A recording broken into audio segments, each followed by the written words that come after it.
What's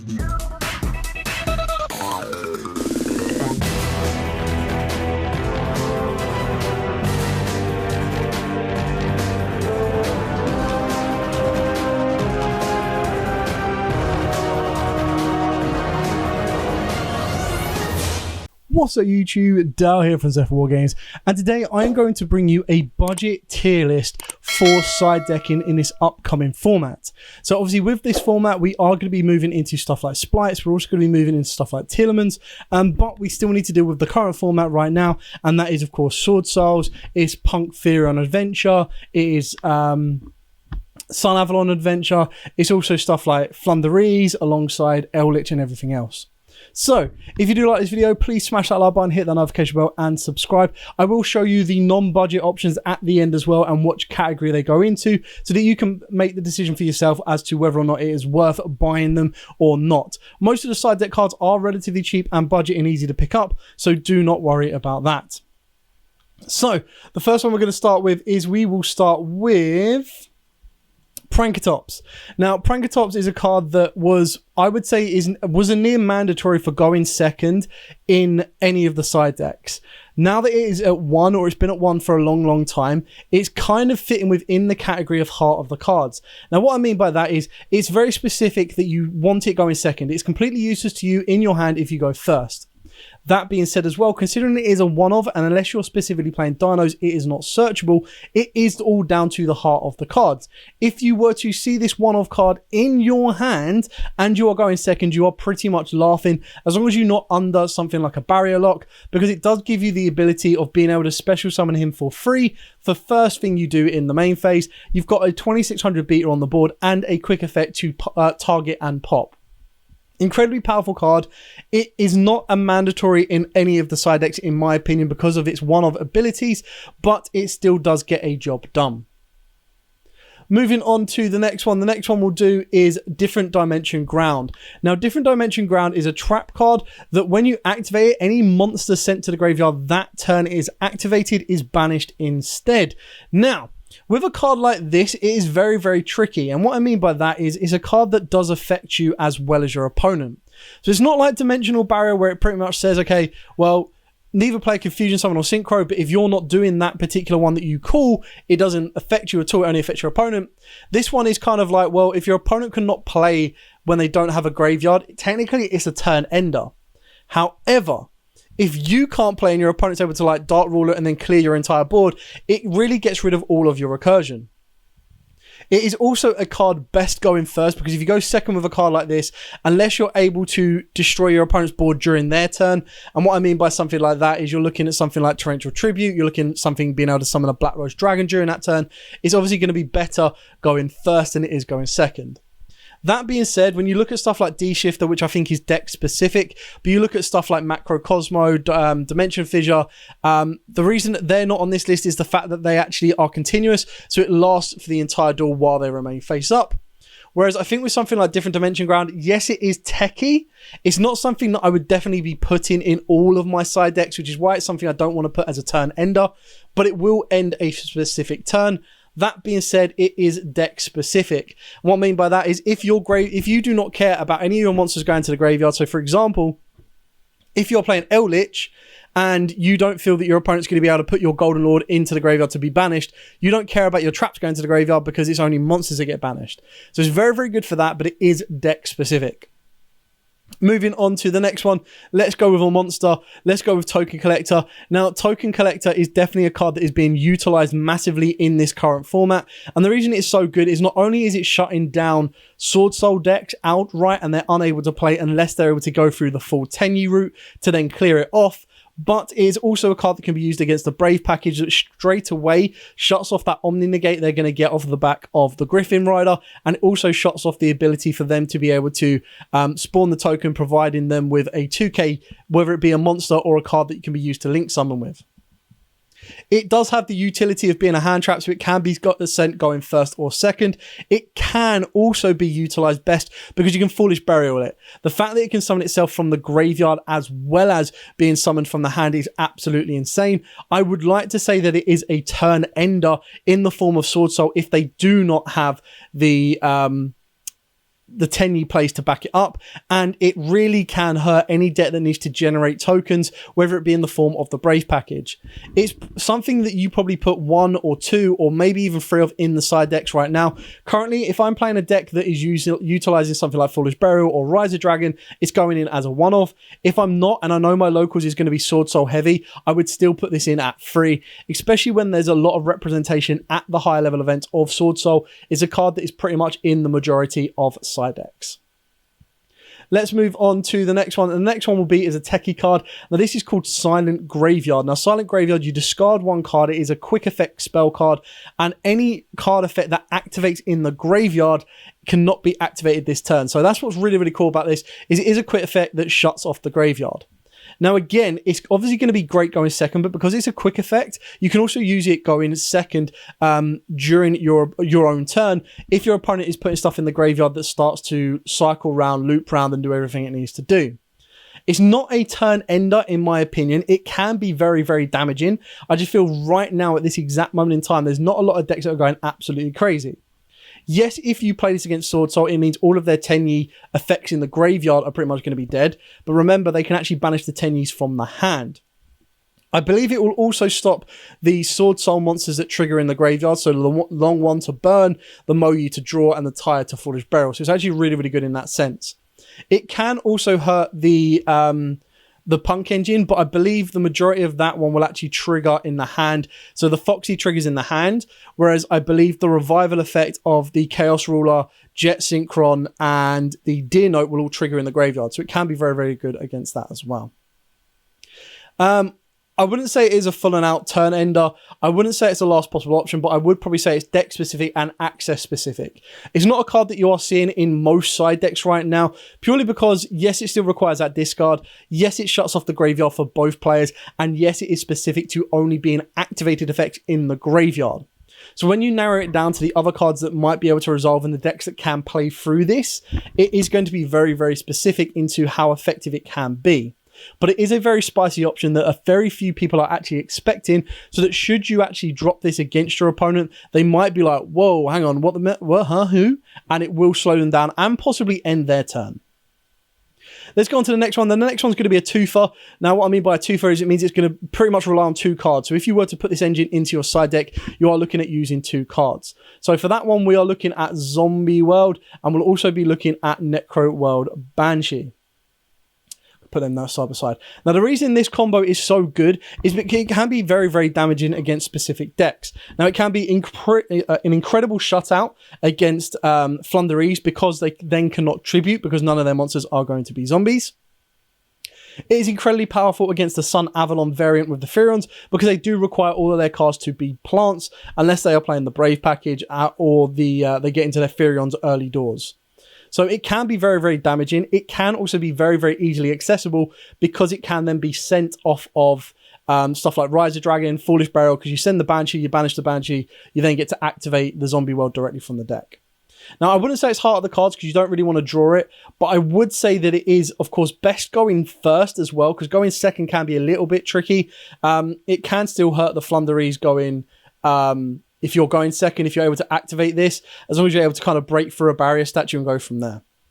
However, I am going to put it in deck specific because in order to utilize this engine at its max potential, it's not something that you're going to want to play 3 Banshee and 1 Zombie World of. It's going to be put into a deck or a side deck that you're able to control your graveyard. You're able to control sending this consistently from your deck to the graveyard in order to use it. Stuff like Branded could utilize it very, very well because of Branded Fusion. And then, like I said, Rise of Dragon, Foolish Burial will also be able to utilize this card. But I do believe that it is down to deck specific. And it is, of course, going to be good against specific matchups. The reason it is seeing play inside decks is because it is such a good card against the Flunderies matchup that a lot of main meta decks do struggle with. Let's take a look at Summon Limit. So Summon Limit is obviously a very, very good card as well because there are a lot of combo decks running around right now that will require to make more than 2 summons, and very few of them are actually main decking stuff like Nightmare Phoenix, and it's very rare, unless you're already playing a control deck, that they'll be putting in MST, Twin Twisters, and Harpy Feather Dusters. So if in game 1 you don't see any back row and you're still able to win it, or even if you lose it, you can side in a card like Summon Limit, let your opponent commit the 2 summons to the board, and then activate Summon Limit that will then count back the 2 so they can't go any further. It is pretty much a turn ender, but it is also only utilized going first. Now, what I mean by that is if your opponent's already built their board, they're either going to negate it or they're pretty much going to go, yeah, all right, whatever, you can have summon limit. I'm going to be able to OTK you this turn anyway. Again, because it's a card that is at free, it is definitely something that you can utilize. I wouldn't say it's a last possible option. I wouldn't say it is down to deck specific as well, because I still feel that even if you are a heavy combo deck, if you were to go first and you didn't have access to something like Antispell, for example, you could actually go for summon limit and then activate the summon limit after you've already done your combos, built your board, flip this, they're then locked down and out. So I'm going to put it down under the best for going first. So if your deck is a go first deck, you can actually main this. If your deck, if you're looking for the game 2 wins, the idea is that you win or lose game 1, you go first, you put this in. You win or lose game 2, you've won game 1, you're going to go first. As soon as you get the ability to choose whether you're going first or second, you can put this card in. The only time you probably wouldn't put this card in is if you are playing a heavy control deck and you're expecting your opponent to be playing Evenleys, Lightning Storms, Twin Twisters, you name it. Speaking of back row hate, let's have a look at the triple back row hate. So we've actually got Cosmic Cyclone, Twin Twisters, and Harpy's Feather Duster. You could arguably say Red Reboot, but we'll get to that a little bit later on in regards to this. Now, for these 3 cards, they're all going to be on, well, 2 of them are going to be on different levels to the other one. And the reason that is because a lot of people are actually playing Antispell right now. A lot of people are playing less, like, multitudes of back row. So to me, Harpy's Feather Duster isn't an absolute must to go into my main deck. Now, obviously, if my locals is heavily control and they don't protect against this by using something like Antispell, by using Lord of the Heavenly Prisons, it's probably going to be, for me personally, a last possible option. Now, what I mean by that is I would much rather be playing 3 Twin Twisters if I get benefits from discarding, or 3 Cosmic Cyclones if my opponent is protecting from destruction, than I would be to want to play the 1 Harpy's Feather Duster. Not only does Harpy's Feather Duster fall under the heart of the cards because it is a one-off that you have to hard draw unless you are playing the Harpy's Featherstorm, it is a card that is very, very specific and requires a lot of attention, meaning that it is a last possible option, in my opinion, in comparison to the other cards you can play. That being said, where does Twin Twisters rank? Now, Twin Twisters, again, along with Cosmic Cyclone, is great going first and second. Probably a little bit better going second because you can blow out your opponent's back row. Because the chances are of this card to be set the entire turn and survive the entire turn alongside Cosmic can be very, very specific. I do not feel that Twin Twisters or Cosmic Cyclone is a turn ender. I feel that if you open up the right combination, it can be, but on its own, I don't believe it is a turn ender. I don't feel that it's a last possible solution. It's definitely, in some form or another, I would always say that you would have to have Twin Twisters and or Cosmic Cyclone in your side deck. So for that, I'm going to put it under deck specific. Now, it probably needs its own, or they both need their own little column that is one or another needs to be in your side deck. Now, the reason I've put these in here for deck specific is, again, if your opponent is not playing heavy control, if your opponent, for example, is playing Sword Soul and the only back row you need to worry about is Blackout, I'm probably not going to go for Twin Twisters. I'm going to go for Cosmic Cyclone. If I've already got Twin Twisters, the reason you're going to be putting it in your deck is because your deck benefits from the discard. So a card that you want in the graveyard, maybe a Furion. A card you want in the graveyard, maybe a Vashuda, because you've already got Tenyis in the hand to play off the back of it as well. It is going to be a deck-specific reliance, both being utilized against the deck and being used in a deck. The Cosmic Cyclone is a little bit better and probably ranks a little bit higher, which is probably the one that you would probably definitely put into your side decks right now. The whole idea is to kind of deal with is being able to deal with stuff like Antispell, because what you don't want to happen is you don't want your opponent to have an incredibly powerful board and then they flip the Antispell. Now, the chances are, if they do have an incredibly powerful board, you're going to activate a Cosmic Cyclone in response to their activation of the Anti-Spell. They'll then try to negate it. So at the very least, you are taking a 1-for-1 negation. If you're able to discard a card to get additional or benefits from that, then you're going to be in a good stead. Continuing on with kind of like the front row, back row destruction, let's go with Raigeki. Now, I think Raigeki is actually a really, really good side deck card right now. If you don't have access to something like Lightning Storm, which is the more expensive option, considering you can pick up like a Raigeki for £4 and a Lightning Storm is about £40, you're getting it for like 10% of its actual value of the higher cost card. The reason Raigeki is so good is very few decks are actually prepared for it. The fact that it wipes out all monsters, not just monsters in face-up attack position, gives it a massive benefit. Off the back of that as well, the fact that it can pretty much be used multiple times a turn, and the fact it's at free, gives you the ability to pretty much gain as much as you want. Raigeki itself can be a great card, but now it can be a great card, it can be a turn ender. However, quite like best going first, it is a card that is only going to be used for you for going second, which is the exact same thing for Lightning Storm. So even though I've called this category best for going first, it probably should be best for going first or second. So that being said, I'm going to put Raigeki in here. I think it is an incredibly good card that if you have access to it and you can't think of what else to put in your deck, it's definitely worth doing, because I believe that it, quite like something like Mind Control, Change of Heart, which I haven't put on the list, it's such a good 1-for-1 trade-off.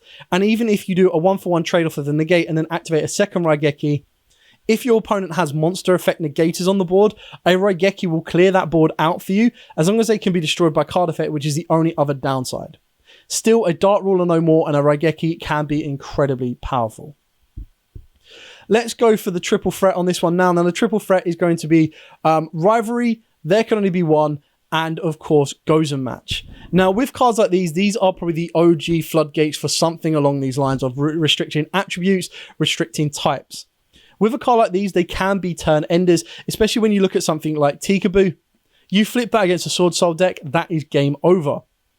The issue with each of these is right now in the current format, it's very difficult to pinpoint a consistently represented deck that falters to these, but a deck that can run them utilized.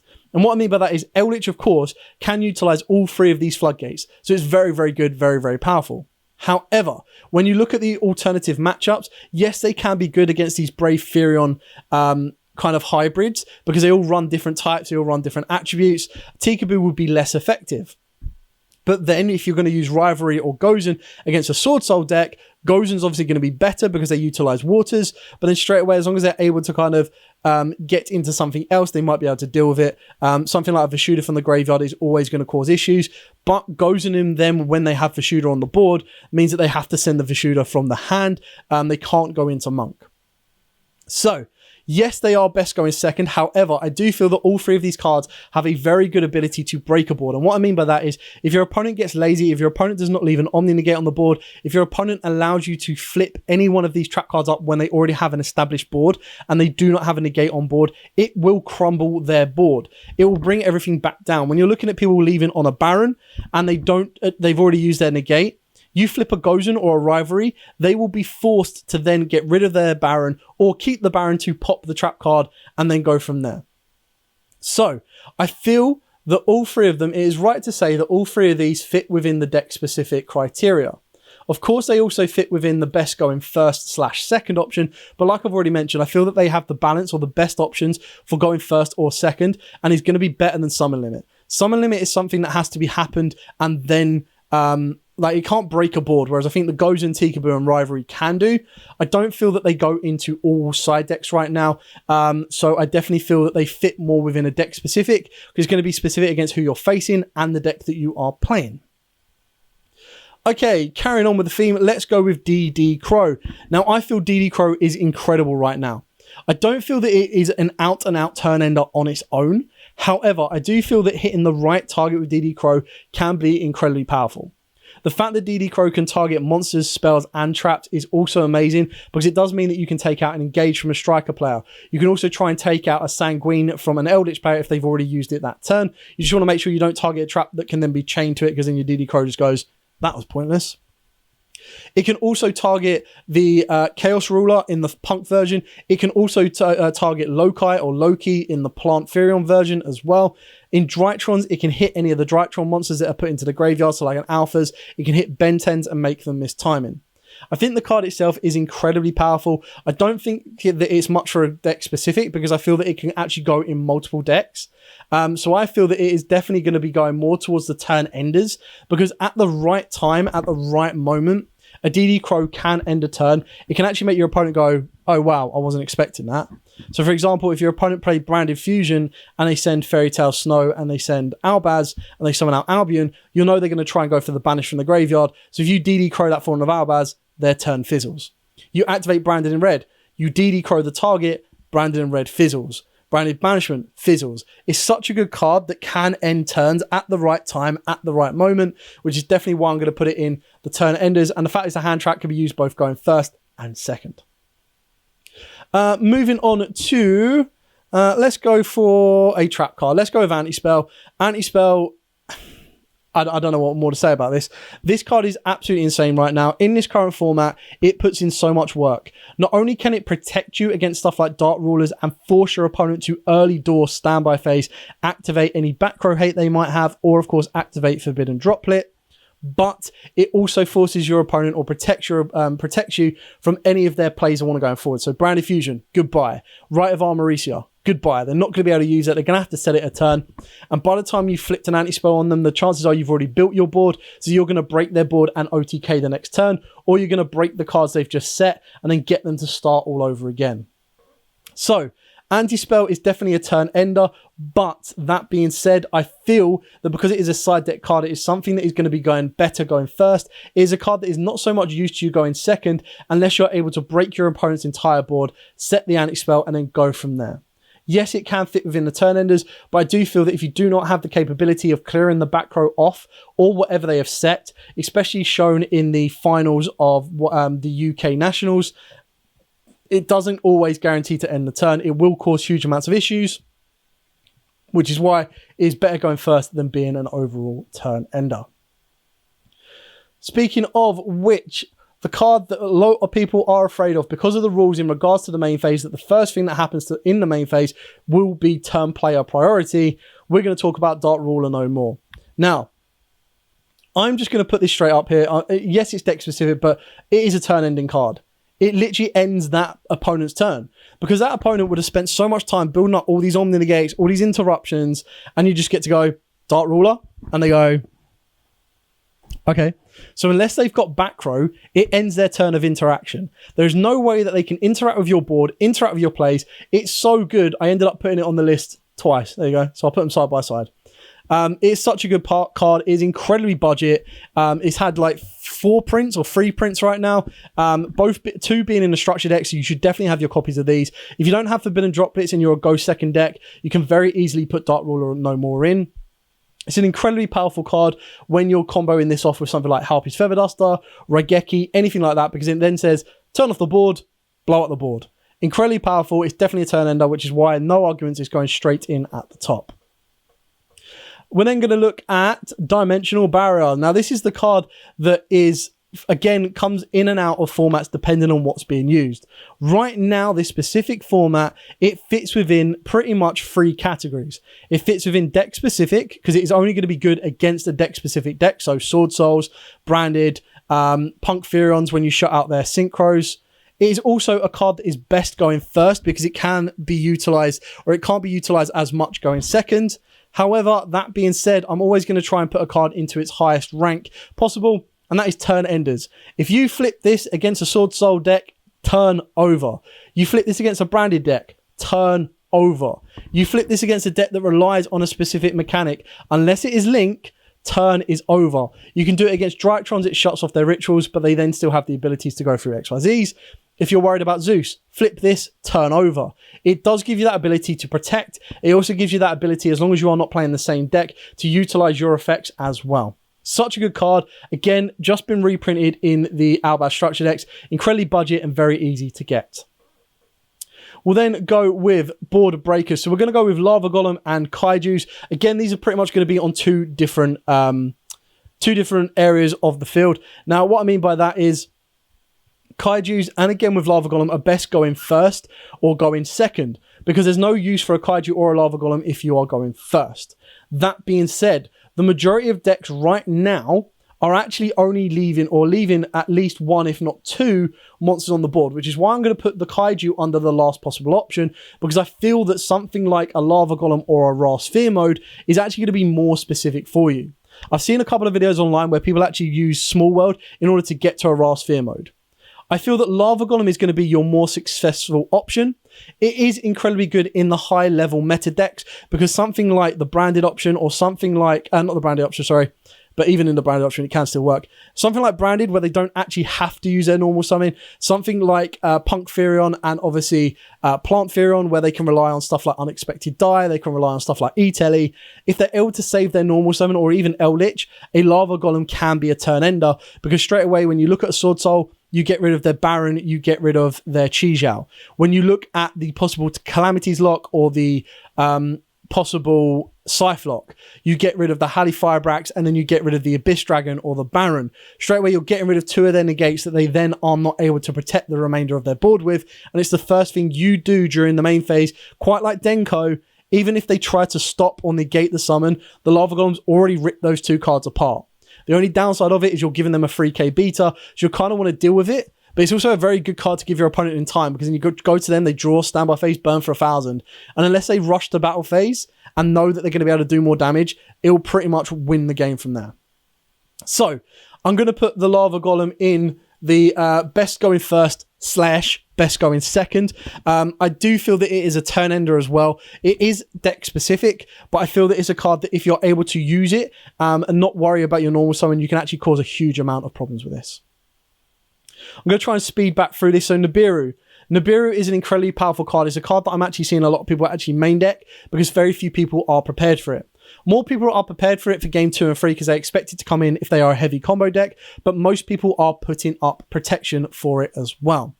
That being said, it is a great card going first and second, and I do believe against the right deck that a Nibiru can be a turn ender. If you Nibiru at the exact right time and your opponent's deck is not prepared to play through a Nibiru or did not open all the cards it needed to play through a Nibiru, it will end their turn then and there. We're then going to talk about Mystic Mind. Now, I'm just going to speed these through now a little bit more. Mystic Mind fits under deck specific because you kind of want to have the ability to either get rid of Mystic Mind yourself or still win while being played under Mystic Mind. But it also is better going specifically second. It's not so great going first because unless you're going to put your own monster on the board and lock yourself under a Mystic Mind, giving your opponent technically 2 monster effects, or 1 at least, it's going to be better going second. That being said, a lot of people are prepared for it, which is why you've got Cosmics, Twin Twisters, Dusters, you name it, even Lightning Storms to be considered as well. Off the back of that, Mystic Mind can be one of the strongest shutouts, but I feel that it is very weak in this current meta because so many people are prepared for it. And then when you look at the natural decks or the natural courses of decks, you've got Omni Negates in the form of the Punk Synchron Furion version. You've then, of course, got the natural back row in Blackout for stuff like Sword Soul, and you kind of build from there.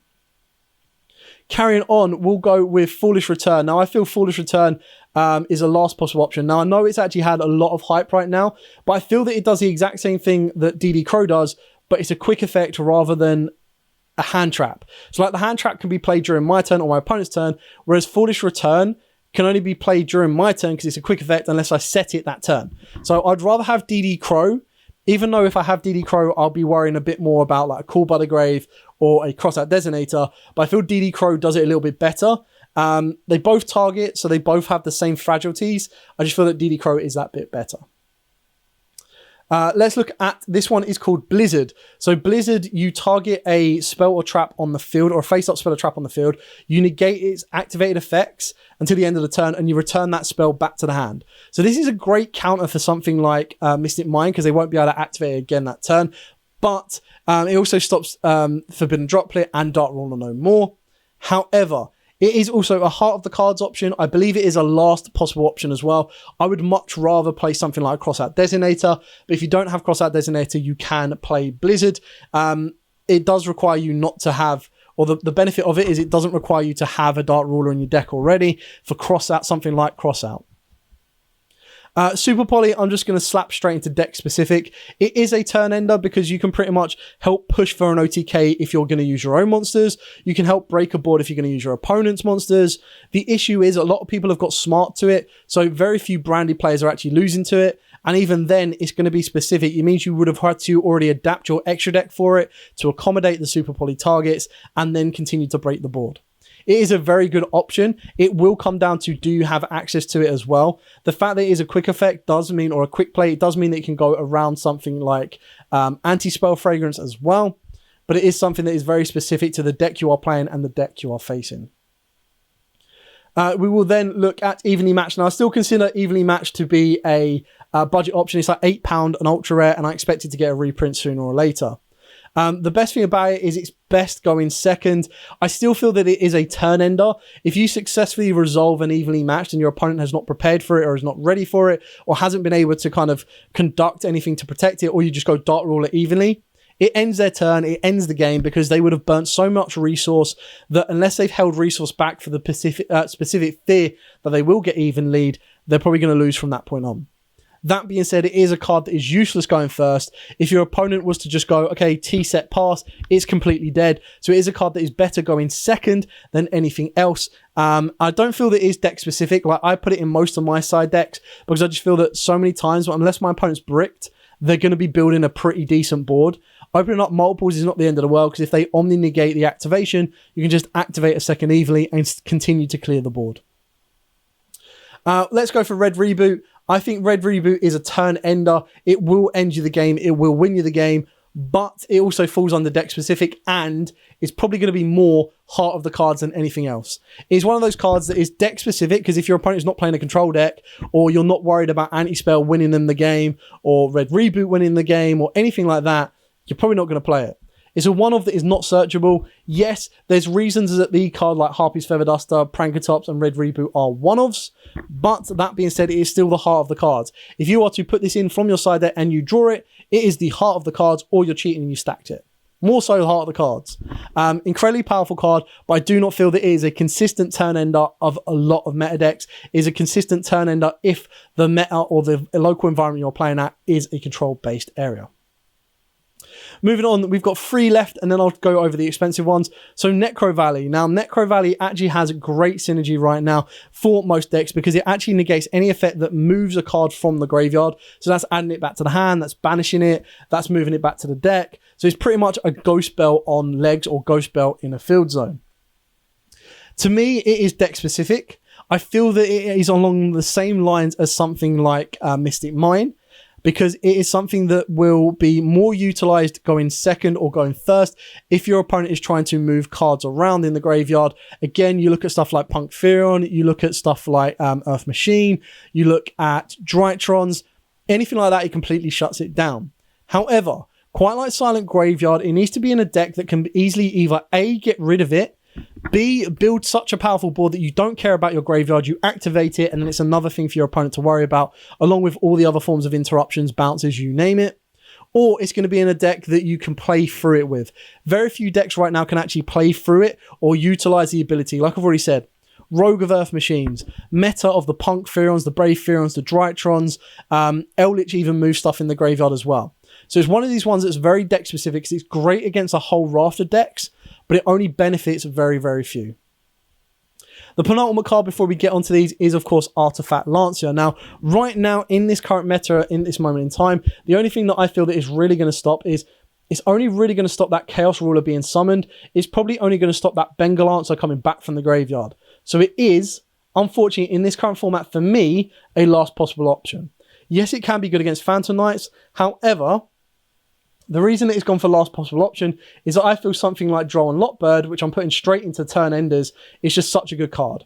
The fact that Droll could be done going first, less so going second, but it can still be done going second if your opponent is going to be adding a lot of cards.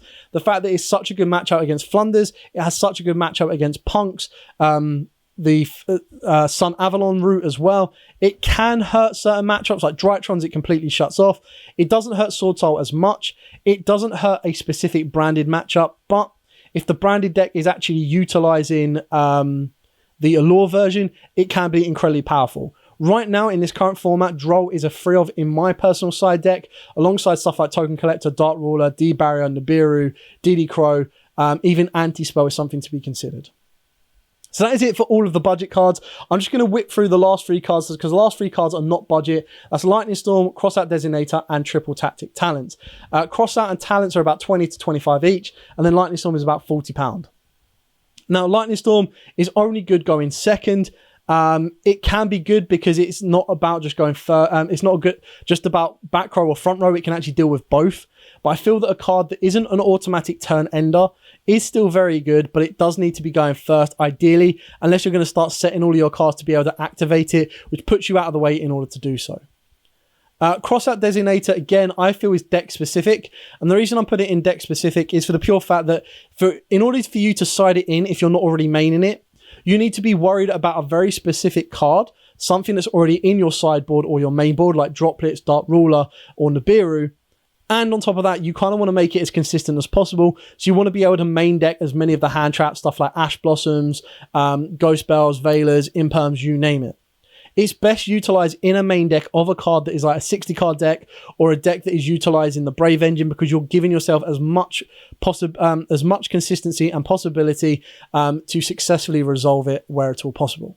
It is still very good, because I do feel that people that underestimate it and do just do droplets and send monsters, you can then chain across that designator and they've completely wasted their entire hand. Still think it's a very good card, but I feel that it can be utilized going first and second. It's not a total turn ender, because you'll only stop that one card, but sometimes that's enough to allow you to continue to play. Triple Tactic Talents, right now, I feel I'm going to put it in the last possible option. And the reason I'm putting it in the last possible option is for the pure fact that, yes, there are a lot of hand traps running around, but the issue is with something like Triple Tactic Talents, stealing a monster or looking at your opponent's hand or drawing 2 cards is not going to guarantee an outcome. If you attempt to draw 2 cards and they ash you, the card's completely dead. So you're probably going to want to activate it after they've already ashed you. If they draw you completely dead, you're going to want to steal or rip from their hand. The steal effect can be incredibly powerful, but if they've kept an Omni Negate on board, it's basically just turning into a mind control or a change of heart that needs your opponent to do something. Whereas if I wanted to just steal my opponent's monsters, I could actually play mind control or change of heart.